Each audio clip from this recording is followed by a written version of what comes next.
इंसान के गरूर की औकात बस इतनी सी है कि ना पहली बार खुद नहा सकता है और ना आखिरी बार। जब इस दुनिया में आता है तो लोग इसके नंगे वजूद को ढांपते हैं, कपड़े पहनाते हैं, और जब जाता है तो लोग ही इसको इसका आखिरी लिबास कफन पहनाकर रुखसत करते हैं। कमजोर पैदा होता है मगर ताकतवर होते ही खुद को खुदा समझने लगता है। 2-4 दिन ही की मोहलत पाकर हजरत इंसान अपनी औकात भूल जाता है। मट्टी का खिलौना जीतते जी बहुत शोर करता है, मगर जब मरता है तो मर ही जाता है। कभी वक्त मिले तो कुछ देर के लिए शहर खामोशा में जाकर बैठा करो साहब।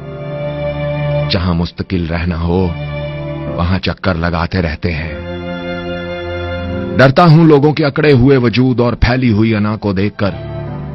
मरने के बाद कितने चुपचाप और खामोश हो जाते हैं। कल तक जो समझते थे कि उनके बगैर इस दुनिया का कारोबार नहीं चल सकता, आज मिट्टी के ढेर की सूरत पड़े हुए हैं।